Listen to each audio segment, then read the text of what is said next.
Buenas tardes, muchísimas gracias a todos por su presencia. Hoy obviamente es otro día importante, muy importante para el Centro de Estudios de Asia y África. Más allá de lo que tratamos de hacer diariamente en nuestros programas de maestría, en las distintas áreas, pues la verdad que una buena parte de los profesores del centro también siempre tenemos como reto el tratar de vertir algunas ideas de nuestras investigaciones en las distintas publicaciones que sacamos a lo largo de los distintos años. En el caso de hoy, a mí me da un placer enorme que Marisela me haya invitado a que sea yo el moderador de la mesa. Ustedes y yo sabemos que yo no tengo nada que ver con la historia de Taiwán, pero sí tengo que ver mucho con Marisela. Entonces somos cuates y cuates de trabajo hace mucho tiempo, nos conocemos desde que yo era estudiante acá. Así que eso es motivo más que fuerte para yo haber aceptado y estar contento de estar en la tarde de hoy con ustedes acá presentando el libro de ella y estar acompañado de dos grandes profesores, el profesor Lothar Naut de la UNAM, totalmente conocido por ustedes desde hace muchísimos años, y el profesor Reinaldo Ortega, que comparte también comedor y cafetería con nosotros por acá desde el Centro de Estudios Internacionales, entonces es de la familia. Solamente quería decir una cosa, en los últimos tiempos está de moda acá en el colegio publicar las historias mínimas de muchas cosas distintas. Yo voy a confesar que afortunadamente esta no es ninguna historia mínima, esta es una historia con todas las de la ley. Eso quiere decir que no me gustan el proyecto de las historias mínimas, pero eso es un problema absolutamente personal. Y lo más importante acá es que es una historia no elaborada en los últimos 2 o 3 años, es una historia elaborada a lo largo de muchísimo tiempo de Marisela, con sus estancias de terreno, con sus investigaciones específicas, con sus visitas a universidades, con sus intercambios con expertos, no solo de Taiwán, de China, de otros países, acá. Entonces es un trabajo, de esos trabajos que uno admira porque a veces hay libros que tienen que tener una producción muchísimo más express, digamos, ¿no? Los que hacemos temas de coyuntura, bueno, también hemos estado tú y yo conspirando en ese tipo de proyectos, y algunos que otros libros han salido con la premura que exige una coyuntura internacional dada, determinada. Eso es un tipo de producción. Pero hay otro tipo de producción que es esta, que es la producción de acumulación madura, de razonamiento acumulado, de reflexión continua, de revisarse páginas y vuelve otra vez, y vuelve otra vez, y vuelve otra vez. Entonces, por eso digo yo que esta es una historia con todas las de la ley. Y que no huele para nada, ninguna historia rápida, producida por una petición, ni por un plan a corto plazo, ni nada por el estilo. Si quieres después tú haces una historia mínima, me parece bien, pero qué bueno que empezaste por la historia de Taiwán. Entonces, para mí es un honor pasarle el micrófono al profesor Lothar Naut, que también nos conocemos hace muchísimos años de todas estas experimentaciones afroasiáticas, y aquí seguimos dando la lucha. Profesor, por favor. Bueno, muchas gracias. Yo vengo de Malinalco en este momento, entonces pues, estoy todavía acomodándome climáticamente.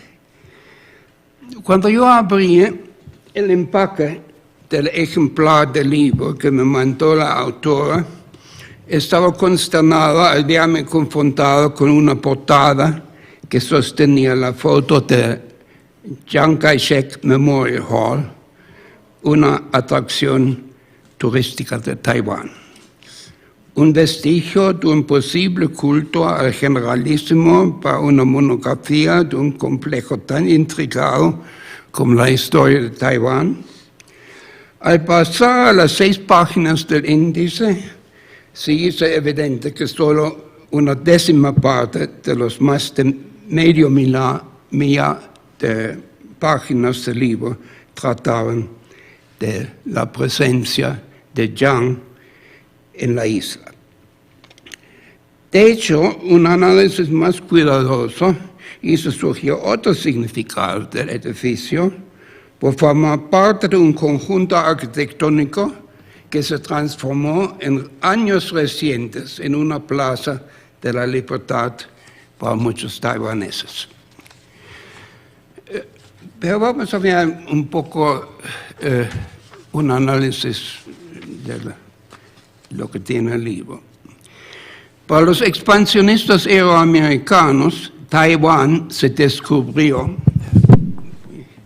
a principios del siglo XVI como Ailla Formosa, la isla hermosa, nombre que duró hasta que los japoneses la anatearon con el nombre de Taiwán en 1895 a su naciente imperio. En el intervalo, la Hermosa había servido como base de acción a españoles, holandeses, japoneses y los restos de las huestes del imperio Ming cuando éste sucumbió a partir de 1644 a los manchúes en el cambio dinástico a la dinastía Qing. A mitad del siglo XVII, los perdedores de las contiendas del continente establecerían un estado que expulsó a los holandeses que antes habían eliminado la presencia española en una de las acciones de la guerra de 80 años que estaba llegando a su fin. La incorporación administrativa al imperio de los Qing no se inició hasta 1683, lo que significa que existió una dominación del continente entre 1684 y 1895, seguida por una colonización japonesa de 50 años, que luego fue reemplazada por los perdedores en la guerra civil, que había resultado en el establecimiento de la República Popular China el 1 de octubre de 1949, desde luego encabezada por los comunistas victoriosos. Terminada en 1945 la Segunda Guerra Sino-Japonesa, con la expulsión de los japoneses, una dominación de recién llegados se dio por el gobierno del Kuomintang, liderado por Chiang Kai-shek, que a propósito de la conferencia de Cairo en 1943 había logrado la inclusión de una devolución de todos los territorios chinos ocupados por el imperio japonés, así como la eliminación de los tratados desiguales, y eso estaba incluido en las condiciones de la capitulación incondicional de las fuerzas aliadas que habían sometido al imperio japonés. Con las muertes de Chiang, de los dos Chiang, padre en 1975 e hijo en 1988, empezó un proceso de taiwanización cuya narración ocupa el resto, es decir, cerca 80% de las páginas del libro. Es interesante ver, en primer lugar, la llegada de las huestes de Chiang Kai-shek, que desde luego trajeron consigo un aparato del partido del Kuomintang. Había existido una oficina del Kuomintang en Kwantung, más bien, desde la Segunda Guerra Mundial. Pero obviamente se estableció un aparato represivo en toda la isla, se prohibía publicaciones que se consideraban radicales y que no apoyaban las nociones del gobierno. Además trajeron consigo todo un aparato administrativo, legislativo, que de hecho mantenía la ficción que este era solamente un lugar de paso, porque muy pronto se iba a regresar al continente. De hecho, este eventualmente va a crear un problema porque las mismas provincias de China tenían sus representantes en este cuerpo representativo. Muy pronto después, cuando por fin se selló esta estancia en la isla, estalló la guerra de Corea y con eso cambiaron las cosas que antes habían hecho posible un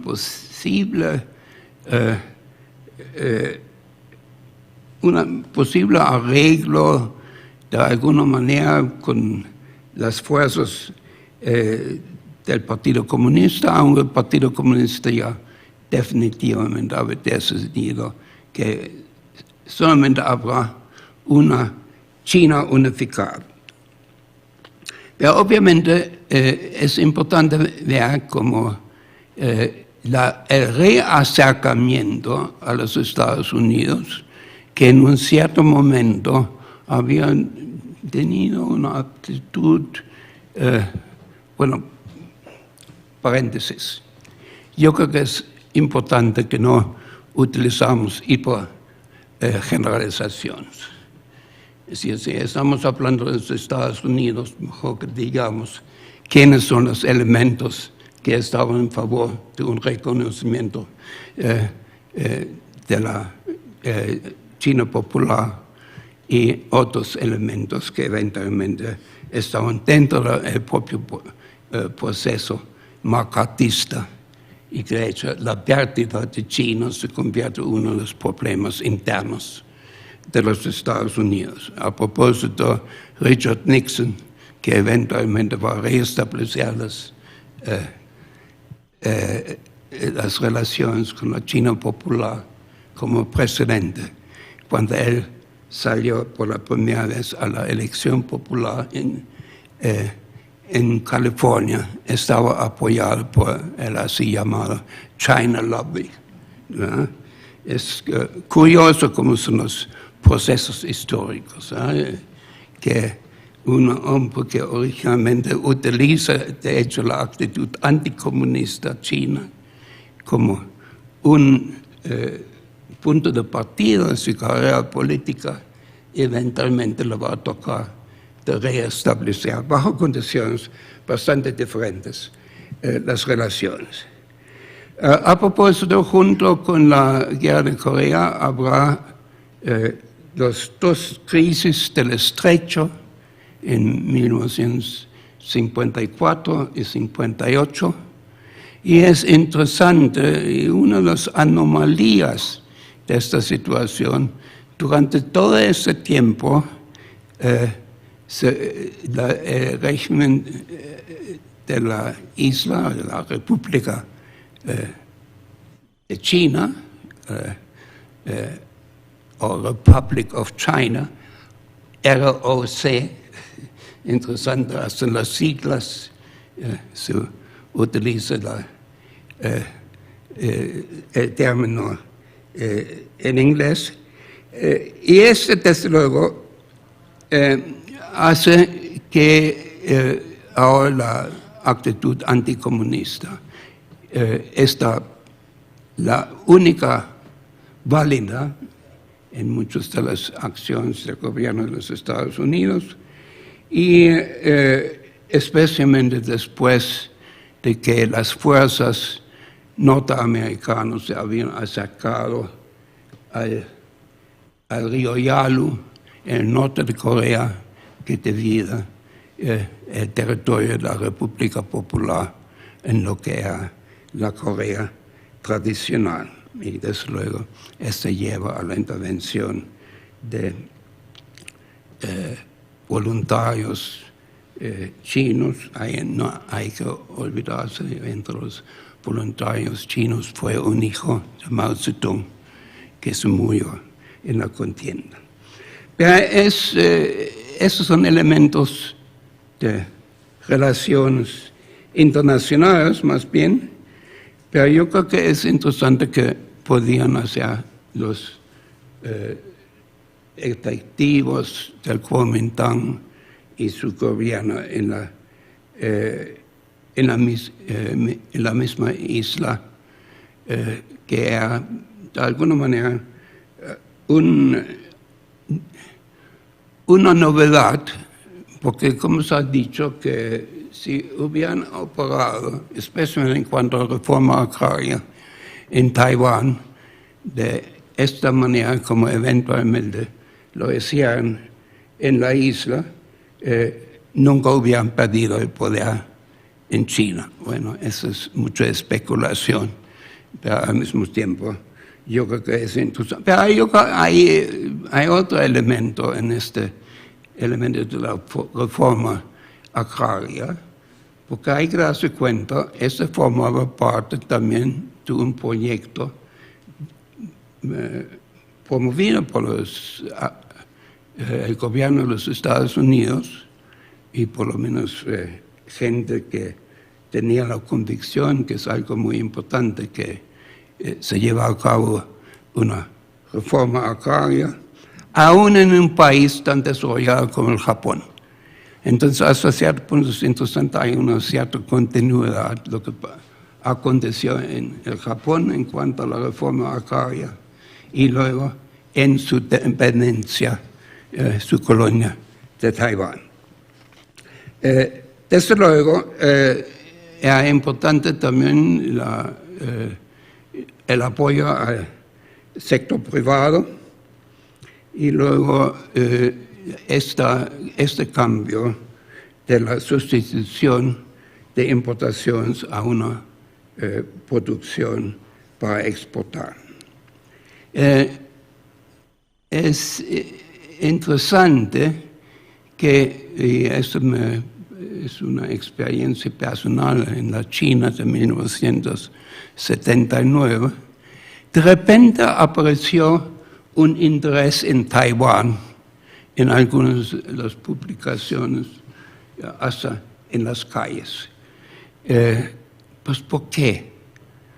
Bueno, se había en este proceso de la promoción, de la industrialización, se había establecido una, en México diríamos una maquila, en Kaohsiung, en el sur de la isla, y eventualmente va a ser el modelo para las zonas económicas especiales de la República Popular China, una vez que Deng Xiaoping llega al poder.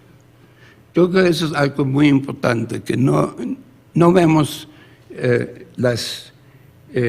los procesos por la óptica ideológica solamente, sino obviamente los chinos son muy prácticos y ellos se daban cuenta, mientras en México se reía de lo que trataban de hacer los taiwaneses en Kaohsiung, porque eso no era una manera de industrializar. De hecho, también en la isla de Taiwán, pero hay otro elemento que es muy importante en este desarrollo industrial. Bueno, una desde luego es la experiencia japonesa, que había proporcionado algo de infraestructura, pero también es importante el pensamiento estratégico en la industrialización de Taiwán, especialmente los consejos científicos, etcétera, que utilizaban esta capacidad, especialmente intelectual, de los refugiados que habían venido del continente, pero también de los propios taiwaneses. De todas maneras, esta situación cambia a través del acercamiento de las autoridades norteamericanas a la China popular, especialmente frente a la situación bastante perdida en la guerra de Vietnam, y así por fin aún que se llevan a cabo esos acercamientos desde 1971, el gobierno de la isla, todavía encabezado por Chiang Kai-shek, sale de las Naciones Unidas y están reemplazados por los efectivos de la República Popular. Yo creo que ya mencionamos, de alguna manera son importantes las muertes de Chiang Kai-shek en 75 y luego una época de transición de su hijo Chiang Ching-kuo, a propósito, casado con una soviética. Es interesante en ciertas épocas de la revolución cultural y la tirantez de las relaciones sino-soviéticas. Hasta había intereses por parte de la Unión Soviética, a lo mejor de jugar su mano taiwanesa en esta controversia. Bueno, por lo menos tenía alguien que sabe ruso. Mira, yo creo que lo que estamos viendo hoy en día en Europa, que Angela Merkel y Putin, ambos hablan alemán y ruso, pero eso no significa pues casi nada. Si una vez que se deciden ciertas maneras de proceder. De todas maneras, es importante que aún antes de la muerte de Chiang Ching-kuo, residentes de Taiwán pueden viajar a la República Popular China por la primera vez. Y es interesante que en 1990 hay una conferencia de asuntos nacionales, la reconstitución de la asamblea, que eventualmente, recientemente va a ser deshecho y su lugar va a ser tomado por el yuan legislativo. Desde luego lo que aparece también es el Partido Demócrata Progresivo, que representa los intereses de los taiwaneses en gran medida. Pero aún en este proceso hay elecciones directas presidenciales, 1996, en el cual uno de los miembros del Kuomintang, Lee Teng-hui, va a ser presidente y de hecho está tratando de establecer un papel más contundente del gobierno de Taiwán en las relaciones internacionales. Bueno, yo creo que eso es algo que hay que pensar, que estamos frente a otro proceso en la República Popular China que es sumamente importante y que empezó en los primeros años de los 1980, cuando los chinos deciden de hacer algo de este tratado de 99 años que se iba a terminar en 1997, originalmente hecho acerca de los nuevos territorios de Hong Kong, pero que eventualmente va a llevar a la devolución de Hong Kong en 1997. Ustedes a lo mejor han visto reciente las noticias de los protestas estudiantiles en Hong Kong sobre la prevalencia de la fórmula un país, dos sistemas, y que hace posible que de hecho Hong Kong se convierta otra vez un territorio bajo la autonomía china en 1997, un proceso que a propósito tiene otro corolario, también la devolución de Macao en 1999. Lo que quiere decir que cuando termina el ciclo, China ha recuperado gran parte de los territorios todavía ocupados por gobiernos extranjeros. Y es interesante también cómo se hizo este proceso, porque cuando se puso en juego esta cosa, obviamente el tratado se había hecho solamente por los así llamados nuevos territorios. Y cuando se llegó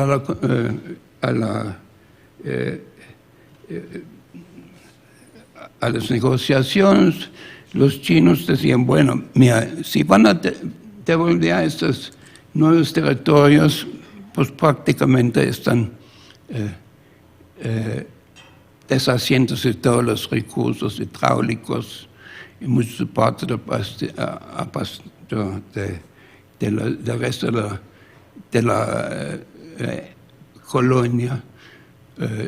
¿Por qué no vamos a poner todo esto junto y vamos a devolver también la isla de Hong Kong y la franja de Kowloon, que se lleva a cabo con la señora Thatcher, entre otros negociadores, y por fin esto crea un ambiente que hace que Lee Teng-hui piense, bueno, si existe este sistema donde China se ha dispuesto a dar ciertas concesiones sobre sistemas diferentes, ¿por qué no vamos a tratar entonces de actuar también como Taiwán, como un autor o un actor independiente? Bueno, el problema, entre otras cosas, que Deng Xiaoping, que había promovido toda esta apertura, va a renunciar a sus puestos en 95 y muere en 97 dramáticamente, justamente antes de que se volviese a Hong Kong, al territorio chino. Bueno, de todas maneras, yo creo que es importante que desde el principio del siglo hay un aumento de tirantez otra vez entre China y Taiwán, y uno podría decir que a lo mejor esta reincorporación de estos territorios también promovió una actitud más nacionalista en muchos de los círculos de la República Popular, y es interesante que desde luego la figura trágica hasta cierto punto es el representante de la independencia de Taiwán como presidente es Chen Shui-bian, que ahora está en la cárcel por corrupción. Bueno, un poco en términos mexicanos, 500,000 concretamente, y luego su pariente también tenía otras cosas. Pero desde luego, es interesante que a lo mejor valdría la pena estudiar cómo sistemas jurídicos pueden convertirse en instrumentos de hegemonía política. Y ahí está otra vez la interpretación de los diferentes. Porque que decía como presidente Ma Ying-jeou, tiene también sus problemas con la corrupción, es un hombre teflón. Pero lo teflón proviene más bien de sus buenas relaciones con las autoridades de la China popular. Y yo creo que la mejor protección para un corrupto es incrustarse en sistemas hegemónicos. Yo creo que esta es una cierta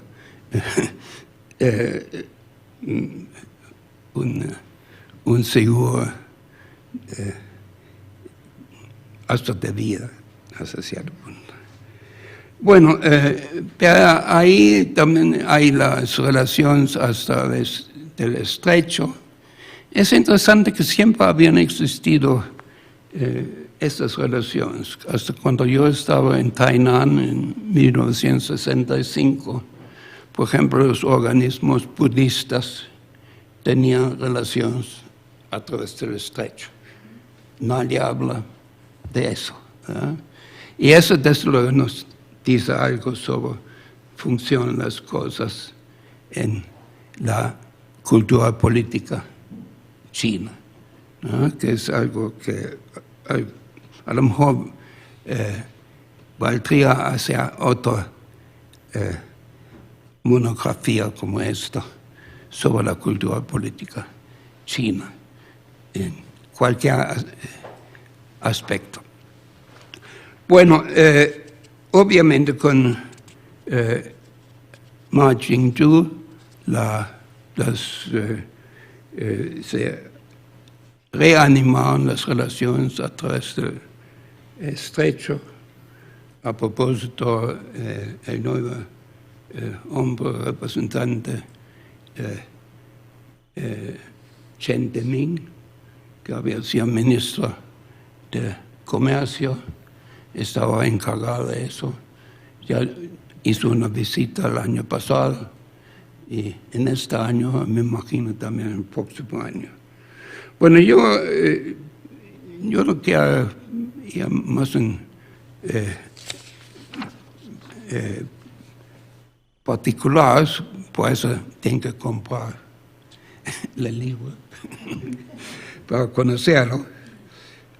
Es interesante la conclusión a la que llega Maricela, que obviamente Taiwán tiene un alto valor simbólico, pero ahí hay mucho del imaginario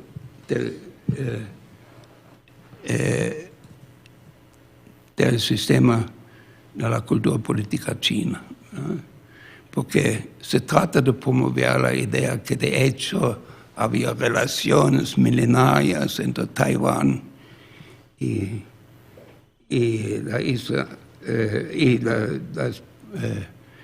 la contracosta china. Yo creo que hay que tener cuidado. De hecho, nunca fue incorporado al sistema administrativo chino antes de 1683. Entonces, yo creo que yo francamente siempre, bueno, yo soy heterodoxo y yo creo que yo siempre he pensado que los 23 millones de la isla de Taiwán necesitan, especialmente por su propia trayectoria histórica, necesitan espacios para una cierta independencia. Pero al mismo tiempo hay que darse cuenta, ese es el problema de una isla. De una parte es muy estratégica, tiene un alto valor en estos términos, pero al mismo tiempo muchas veces se convierte en enfoque de muchos forcejeos de poderes políticos. Y obviamente, como mencionas también en el libro, el retroceso de la capacidad hegemónica de los Estados Unidos tiene mucho que ver en el futuro de Taiwán. Pero al mismo tiempo, yo creo que a lo mejor convendría a China tener este territorio en un estatus muy especial.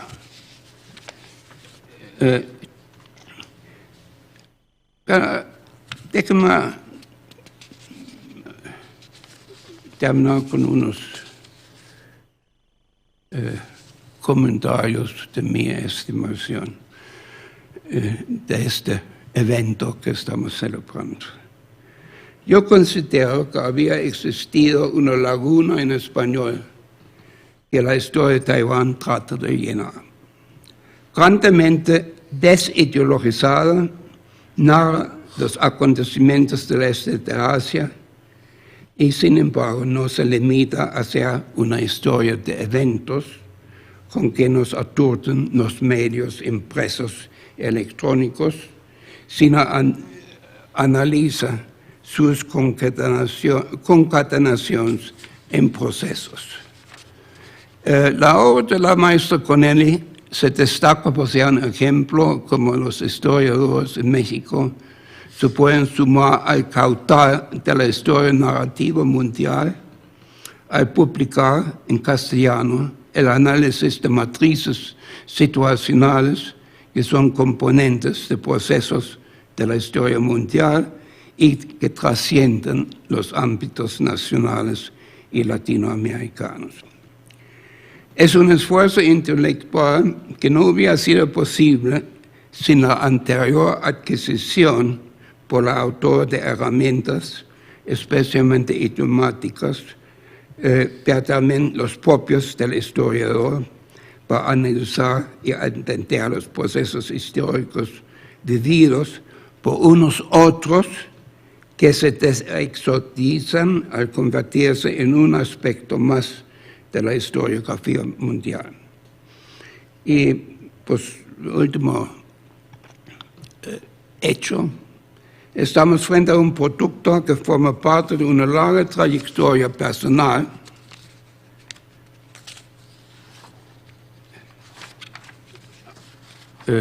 involucrado en procesos históricos chinos que se inició en 1975 en el Colegio de Historia de la Facultad de Filosofía y Letras de la UNAM con una tesis de licenciatura sobre México, China y la Tercera Internacional. Muchas gracias.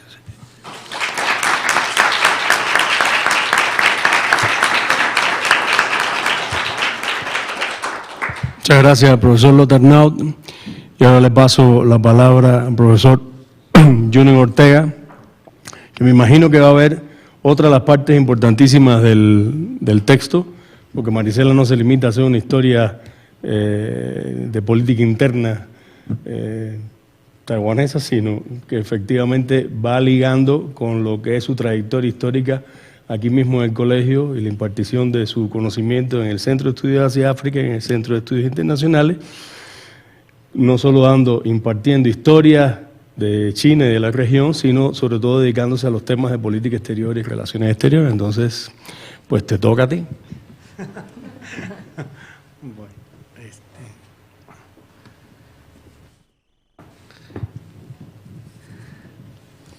Pues en primer lugar quiero sin duda agradecer la amable invitación y el honor que me ha hecho la profesora Marisela Connelly para comentar y presentar este libro, que sin duda es una obra indispensable que refleja el trabajo, como ya mencionó el profesor Lothar Arnaud, de muchos años en el campo de la investigación y la docencia sobre la historia de Asia en general y particularmente sobre China y Taiwán.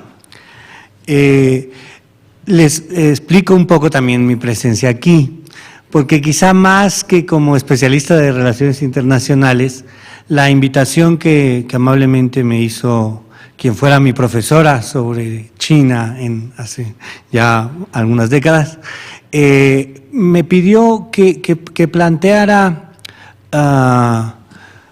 más como un especialista en los procesos de cambio político en México, cómo es que esta complejísima historia de Taiwán se entrelaza o encuentra paralelismos muy interesantes con algunos procesos de cambio político en México. Entonces, yo he preparado estas notas digamos, en tres partes. La primera va a tratar de hacer una brevísima síntesis de algunos aspectos que a mí me parecen fundamentales para entender la historia de larga data de Taiwán. Después voy a plantear algunos temas que sin duda creo son fundamentales y que encuentran paralelismos en los procesos de cambio político en México y en Taiwán. Y al final haré más bien una serie de preguntas y cuestiones, quizá incluso líneas de investigación que creo que se deben desarrollar en el Colegio de México y en general en nuestro país sobre los procesos de cambio político. El libro consta de 12 capítulos más la introducción y las conclusiones. Es imposible que en este brevísimo espacio sintetice yo los diversos debates históricos, teóricos, que entrecruzan la obra, y al no ser un especialista en estudios de Asia, mi propósito aquí, como ya les dije, es mucho más modesto. Deseo resaltar la relevancia de los estudios de Asia para el público mexicano. Cuando se fundaron los estudios internacionales en el Colegio de México y más tarde los estudios sobre Asia y África, el propósito de nuestros fundadores era sacar al país de su parroquialismo y mostrar la enorme relevancia que tenían los temas de Asia y África. Asimismo, se buscaba abrir los horizontes intelectuales del país, de sus políticos y de sus tomadores de decisiones. La obra de la profesora Connelly, sin duda, cumple a cabalidad con esos nobles propósitos y considero que es una de las mejores introducciones a un mundo aún poco conocido por México, pero en el cual los lectores mexicanos encontramos múltiples paralelismos. Como sostiene la profesora Connelly, Taiwán es una isla que se encuentra a 160 kilómetros de la costa de China, a 1.126 kilómetros al sur de Japón y 320 al norte de Filipinas. Mide 386 kilómetros de sur a norte y 157 de oriente a poniente en su punto más ancho.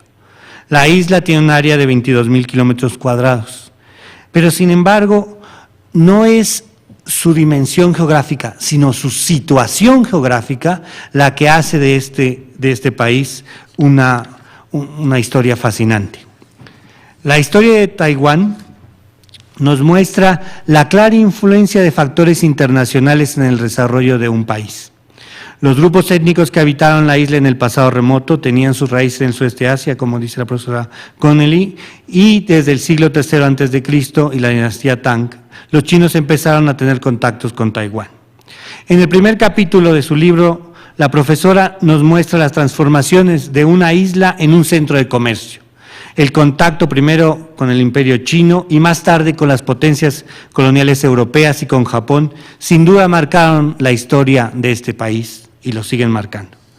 En el segundo capítulo se analiza un periodo durante el cual Taiwán, después de la guerra sino-japonesa, pasa a manos del gobierno japonés. Estos 50 años de gobierno colonial van a significar cambios fundamentales para la vida económica, política y social de Taiwán. Japón buscó hacer de Taiwán una colonia que trabajara para producir materias primas como caña de azúcar, arroz y té, pero también, y esto creo que es fundamental, me parece que es un periodo de la primera industrialización de la isla. Y un proceso intenso de modernización que va a estar caracterizado no solo por la construcción de infraestructura física, sino por la formación de un capital humano que es fundamental para entender el desarrollo y para lo que algunos llaman el milagro taiwanés. Es decir, esta historia de cómo los países de Asia van a desarrollar, a pesar de sus limitados recursos naturales, un capital humano que les permite presentarse al mundo como países de alto desarrollo, de un alto desarrollo cultural y con una influencia mucho más allá de sus mismas dimensiones geográficas. Con la derrota de Japón y la eventual derrota de los nacionalistas de Chiang Kai-shek y el Kuomintang en la China continental, Taiwán sufrirá un proceso de cambio. Sin embargo, las expectativas de la población taiwanesa no se verían cumplidas y, por el contrario, la imposición del gobierno nacionalista y el eventual levantamiento del 28 de febrero del 47 tuvo consecuencias terribles para la población. En su análisis sobre los sucesos, dice Connelly, Shen Yi persiguió a los líderes del levantamiento, inició un movimiento conocido como Eliminar Traidores, que incluía a todos aquellos que hubieran cometido una ofensa contra el gobierno. Además, lanzó la campaña Limpiar los Pueblos, para atrapar a los taiwaneses que habían abandonado las ciudades y se habían refugiado en el campo. Ofreció recompensas para los que dieran informes sobre el paradero de los taiwaneses buscados, impuso el control sobre las comunicaciones y solo dijo que circularan 3 periódicos. Wang Taideng fue capturado por la policía y asesinado. En Kaohsiung, el carnicero, como le llamaban los pobladores al general Peng Mengji, realizó un baño de sangre para restablecer el control de la ciudad. El número de muertos llegó a 10,000 y de heridos a más de 30,000 personas. Así pues, la nueva élite continental se estableció a sangre y fuego en la isla. Los capítulos 4 y 5 nos presentan los retos a los que se enfrentarán los nacionalistas y el impulso decidido que hacen de los procesos de industrialización, apoyados sin duda por una realidad geopolítica internacional de bipolaridad y de Guerra Fría, en la cual Estados Unidos va a apoyar decididamente, como lo hizo en su momento con Corea del Sur. Y aquí vuelvo a citar a la profesora Connelly. El autoritarismo de Chiang Kai-shek y su hijo Yang Jung-woo llegó a su fin en el inicio de 1988, después de casi 40 años de dominio absoluto sobre las vidas de los taiwaneses. Si bien es cierto que Yang Jung-woo comenzó la reforma política y la apertura hacia China, no lo hizo por una convicción propia, sino por las presiones externas de Estados Unidos y otros estados que demandaban la apertura y el respeto a los derechos humanos en la isla. Su mismo aislamiento, al ser desplazada en los organismos internacionales y tras el rompimiento de las relaciones diplomáticas con un buen número de países que reconocían a China como representante del pueblo chino, y el eventual acercamiento del que también ya nos habló el profesor Lotarnau entre Estados Unidos y China. El hijo de Chiang Kai-shek buscó en la apertura política un modo para mostrar que Taiwán era diferente a China, que su gobierno estaba dispuesto a establecer la democracia en la isla como un sello distintivo que le daría un nuevo motivo para justificar su renuencia a aceptar la reunificación. Al mismo tiempo, la presión interna de los grupos políticos jugó un importante papel en el proceso de democratización de la isla. Con Lin Dewi, de origen taiwanés, empezó a diluirse el control de los continentales y se hizo una nueva era en la vida política de los taiwaneses. Por razones de tiempo tengo que dar un salto muy importante para hablar del proceso de transición política en Taiwán, de un régimen autoritario a una democracia electoral. Aquí, es la segunda parte de mi exposición, los paralelismos con México son fascinantes y será necesario hacer un trabajo comparativo que muestre de manera mucho más sistemática de la que yo voy a hacer aquí algunos de los paralelismos. Por una parte, tanto Taiwán como México eran regímenes autoritarios sostenidos en torno a partidos hegemónicos. las prácticas de esos partidos son extraordinariamente similares. La utilización de los recursos del Estado y la misma imbricación del Estado en el partido. Esta parte del análisis de Connelly me parece extraordinario. Es necesario entender ese proceso de hegemonía para entender tanto la estabilidad de los regímenes como lo difícil y largo de los procesos de transición política. Estas transiciones se encuentran con múltiples problemas porque tienen historias en las cuales las sociedades han sido de alguna forma penetradas por prácticas estatales específicas. Los partidos han creado hegemonías que son muy difíciles de modificar y comportamientos autoritarios que hacen que los procesos de cambio político sean aún más difíciles. Como sostiene Connelly, la transición de un régimen dirigido por un partido como el Democrático Progresista creó enormes expectativas en los taiwaneses. Lo mismo que la alternancia en México, en el año 2000 también, creó enormes expectativas para todos nosotros.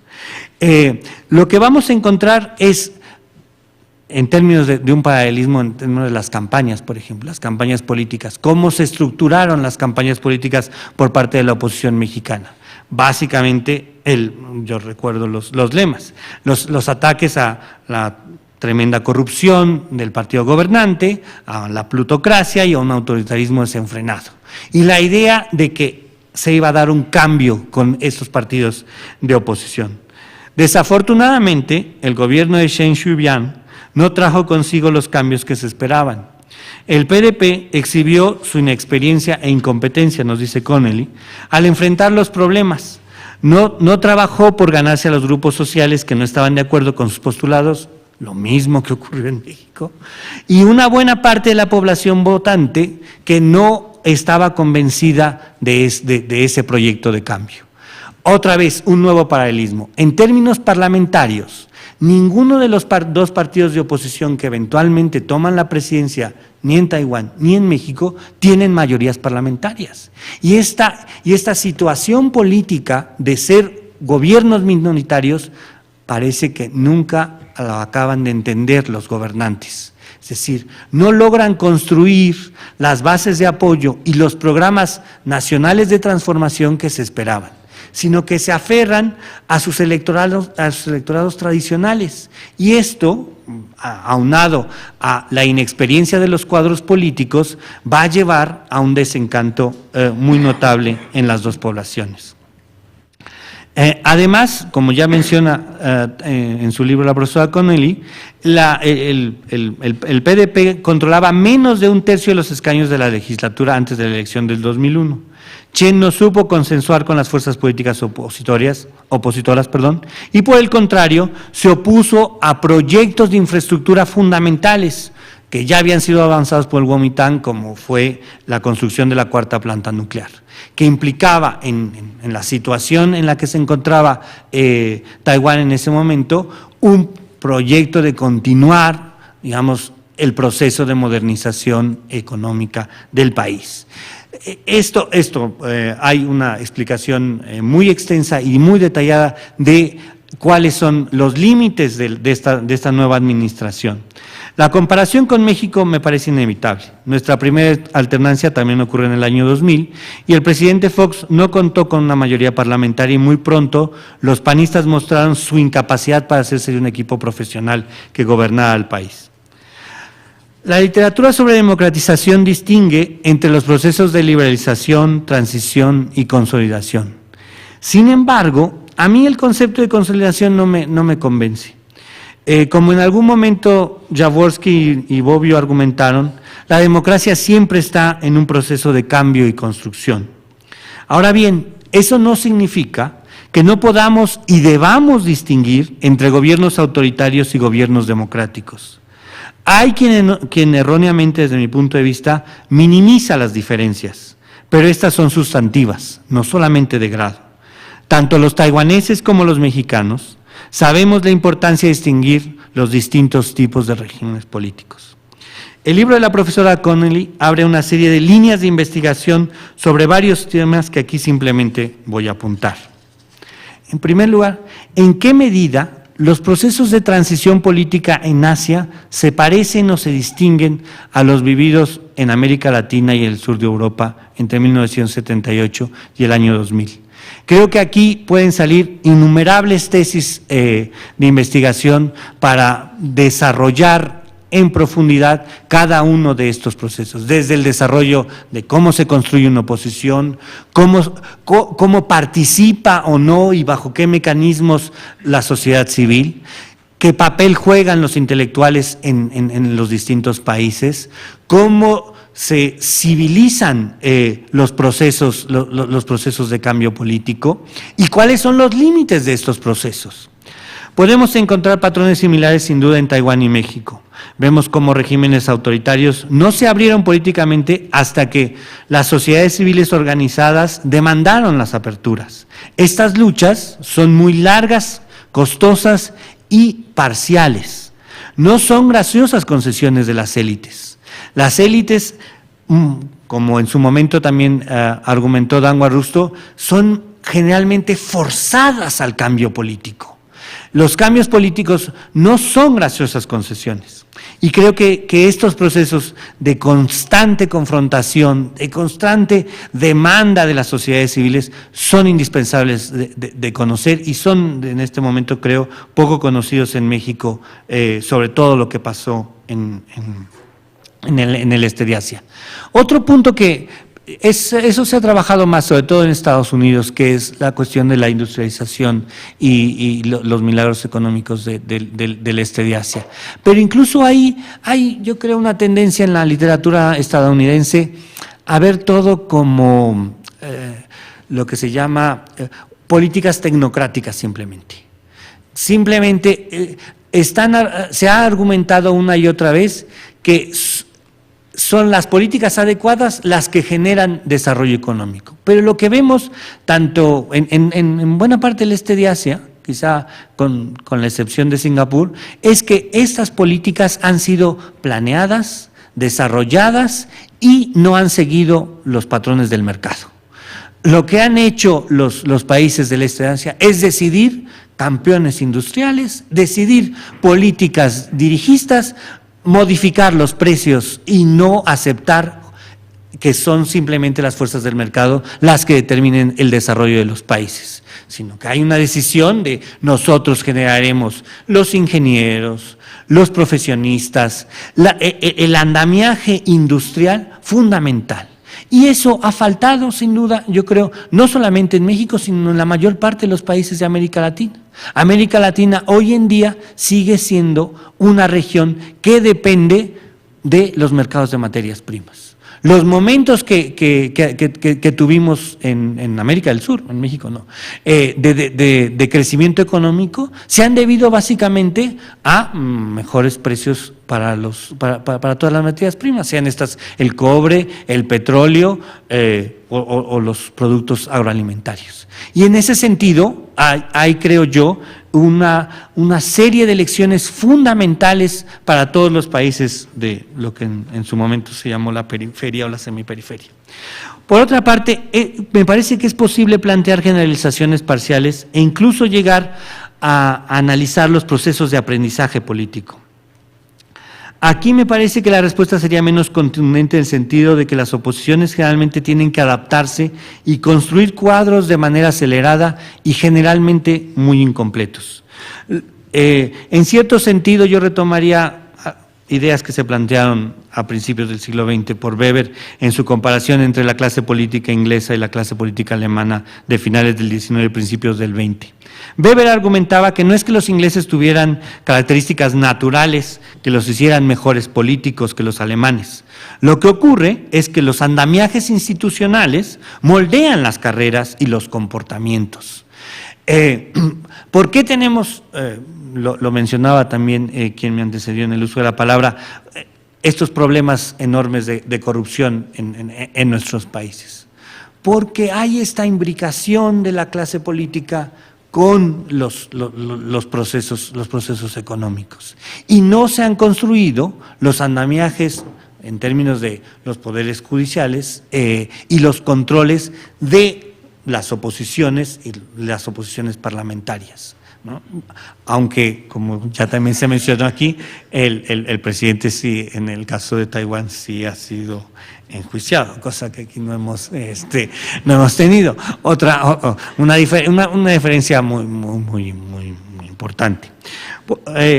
Dos preguntas más. ¿Cuáles son los mecanismos causales en los procesos de cambio político? Como hemos visto en la historia de Taiwán, la influencia de las potencias es innegable, tanto para favorecer los cambios como para limitarlos e incluso en ciertos momentos revertirlos, a pesar de la oposición de los ciudadanos de nuestros países.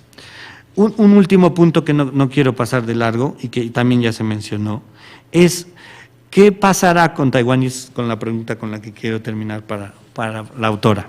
¿Qué pasará con Taiwán una vez que China se siga consolidando como una gran potencia, la otra gran potencia del planeta? Y sobre todo a la luz de los acontecimientos de Hong Kong. Hasta antes de las movilizaciones que vimos en Hong Kong, parecía que la solución estaba a la vuelta de la esquina, ¿no? Un país, dos sistemas, había múltiples posibilidades de acercamiento y había cierta facilidad, pero los recientes acontecimientos muestran cómo, por mucho que se intente argumentar que manteniendo la hegemonía de un partido se pueden garantizar las otras libertades, se ve que hay momentos en donde esto ya no es posible. Y el liderazgo continental chino en este caso no va a permitir que en Hong Kong la ciudadanía pues se exprese de manera más libre, ¿no? Es claro que hay límites bien establecidos. Y esto, otro punto, un punto más, es la historia que nos presenta y la complejidad que nos presenta en la historia política de Taiwán, la profesora Connelly, muestra los límites teóricos de los enfoques de relaciones internacionales para explicar lo que pasa desde la perspectiva de los más débiles. Las teorías hasta cierto punto se han construido a partir de la perspectiva de las grandes potencias y dejan muy poco margen de maniobra para los países de la periferia. Básicamente la argumentación de las teorías realistas, neorrealistas, incluso las más liberales, son que la periferia se tiene que adaptar. Independientemente de lo que quieran, ustedes se tienen que adaptar. Pero estas adaptaciones, creo yo, siempre se deben dar en un margen y en un espacio. Y desde las periferias tenemos que pensar cómo se construyen esos espacios y esos márgenes de maniobra. Mostrar una historia de Taiwán desde México, sin duda, es distinto y creo yo, desde mi perspectiva, mejor que muchos de los análisis múltiples que se tienen con muchos más recursos en universidades de lo que se llamaría el centro capitalista. Pero no quiero dejar pasar la oportunidad para felicitar enormemente el proyecto de la profesora Connelly y invitar a todos ustedes a que lo adquieran y lo lean, lo discutan y piensen cómo se abren múltiples líneas de investigación con esta fabulosa obra. Muchísimas gracias.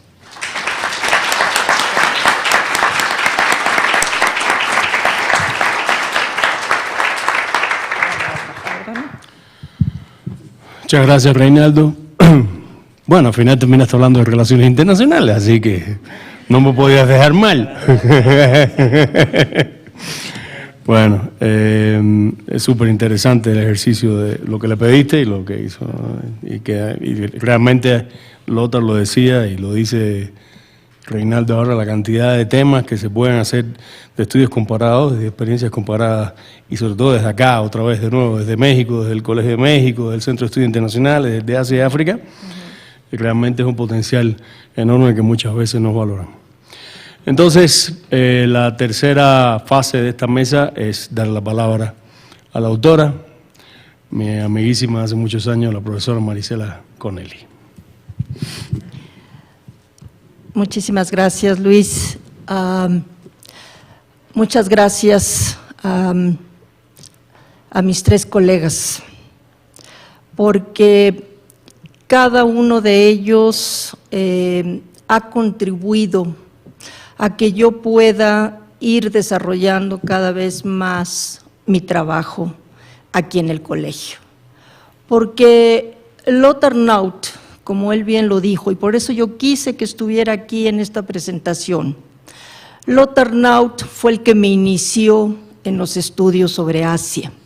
Él fue el que me dio el primer curso sobre el este de Asia en la Facultad de Filosofía y Letras, cuando yo estudiaba historia ahí.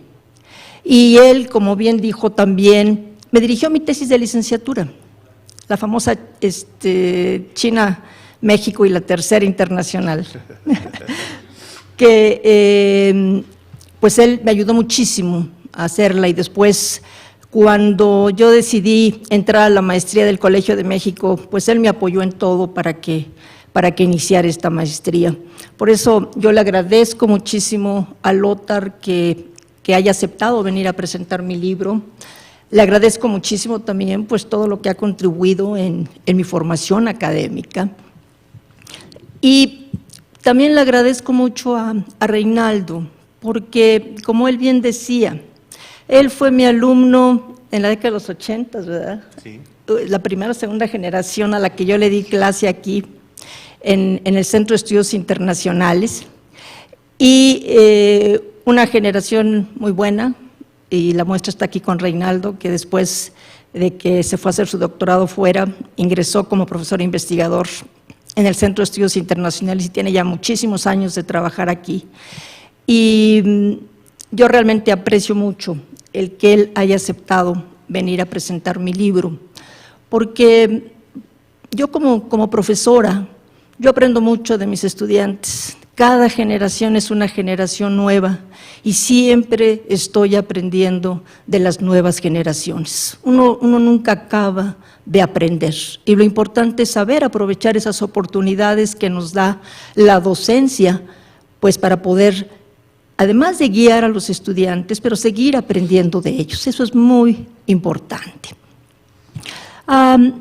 Respecto de mi amistad, de mi colega queridísimo Luis Mesa, él y yo, bueno, desde hace muchísimos años somos amigos, después colegas, y ahora colaboramos muy estrechamente porque tenemos un cuerpo académico que se llama Seguridad y Conflicto en Asia. Entonces ahí trabajamos en forma conjunta y afortunadamente pues hemos logrado sacar adelante proyectos y esperamos seguirlos sacando. Por eso le aprecio muchísimo que haya aceptado venir a moderar esta presentación de mi libro. Debo decir también que he aprendido mucho de él, porque él tiene una visión muy clara de lo que son las relaciones internacionales en el Medio Oriente, y eso me ha permitido también a mí poder ver la actuación de China en esa área, en los conflictos que se han dado, como por ejemplo el conflicto que se dio en Siria, que él sacó un libro en el cual yo también participo, precisamente viendo esa visión desde afuera, ¿no?, de parte de China. De mi libro, este libro, como decía el profesor Mesa, me llevó muchos años hacerlo. Tuve que estar haciendo investigaciones en diferentes lugares. Tuve que estar analizando, pensando cómo lo iba a enfocar, porque una historia como esta no es fácil de desarrollar. Por eso es que, pensé que tenía que dar una visión, como decía Reinaldo, una visión muy particular desde acá, no desde la visión de los países desarrollados, que muchas veces pues están muy metidos, ¿no?, en sus análisis específicos. Y desde ahí pues empecé a analizar la historia de Taiwán desde sus inicios, ¿no? Como bien decían mis dos colegas que me hicieron favor de presentar el libro, desde sus inicios, de cómo se va formando, de cómo llegan los primeros habitantes a la isla, después de cómo la población china se va interesando por la isla, de cómo van llegando, se va desarrollando el comercio, y después a la caída de la dinastía Ming, cómo Yang Chenggong empieza a tratar de establecer un dominio en la isla, y al mismo tiempo, al darse cuenta de que ya las potencias europeas están en la isla, como los españoles, como los holandeses, pues trata de hacer un gran esfuerzo para que sacar a estas potencias de la isla.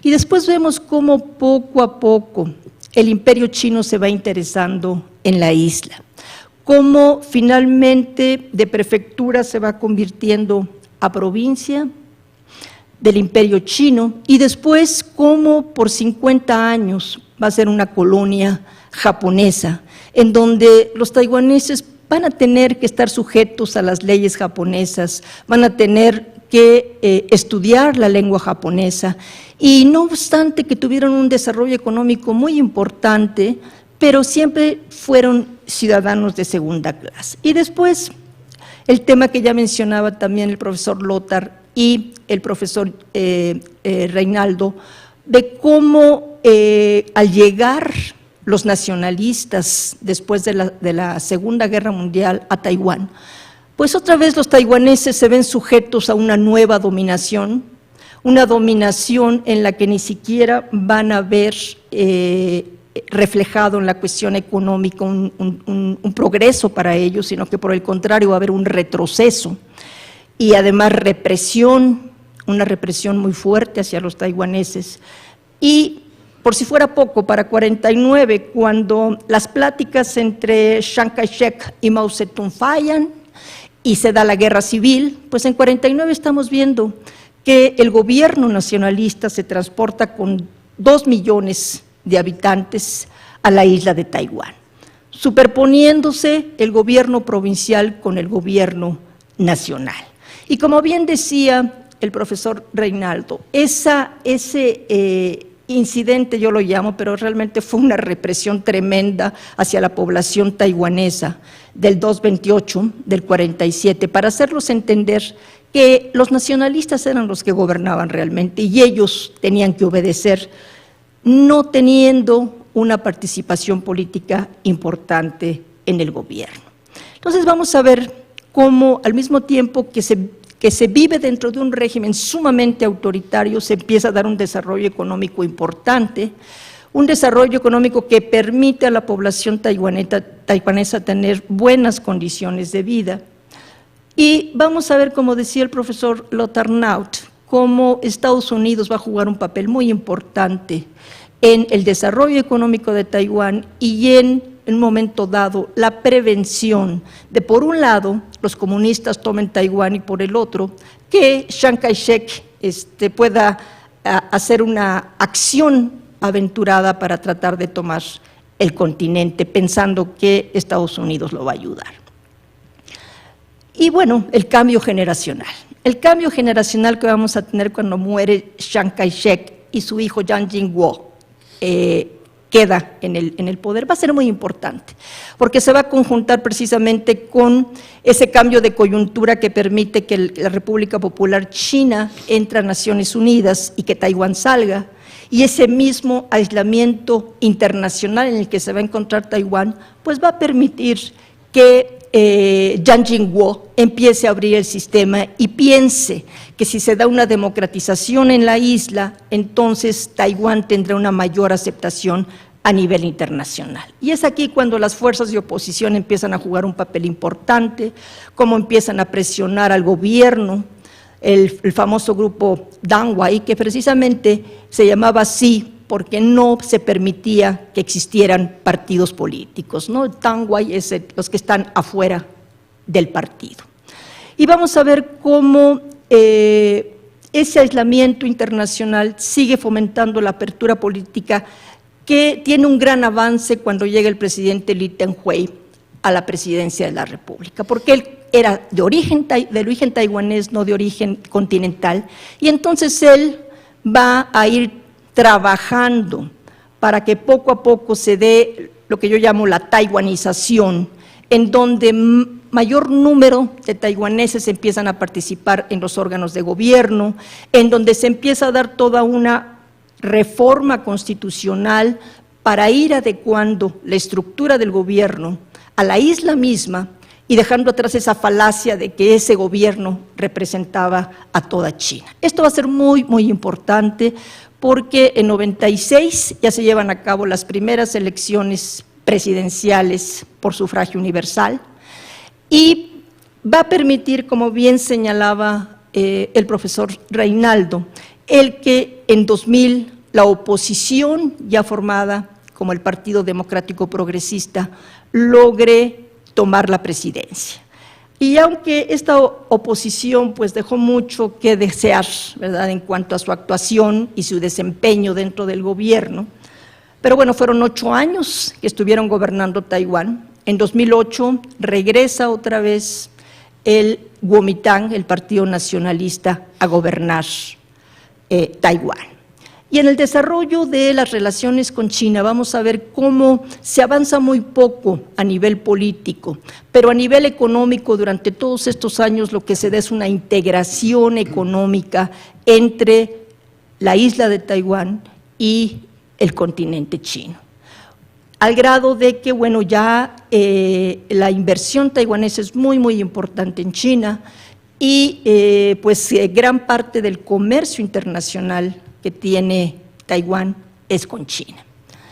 Y como les decía yo antes, ahorita con el gobierno otra vez del Kuomintang, a partir de 2008 con el presidente Ma Ying-jeou, pues otra vez lo que se está haciendo es tratar de que se pueda llevar una relación dentro de ese statu quo, ¿no?, en donde los dos gobiernos se dan cuenta de todas las dificultades que hay para poder llegar a un acuerdo en cuanto a una futura reunificación, pero sin embargo se sigue trabajando en vincular cada vez más a las dos economías. Por eso es que vamos a ver que varios líderes del Kuomintang, desde que la oposición estaba en el poder, empiezan a realizar viajes a la República Popular China, a entrevistarse con sus líderes para tratar de llegar a acuerdos. Entonces yo hablo de todo esto en mi historia y bueno, espero que ustedes la lean y puedan entender más todo este proceso que se ha dado en la isla. Yo les agradezco muchísimo a mis colegas que hayan aceptado estar aquí conmigo.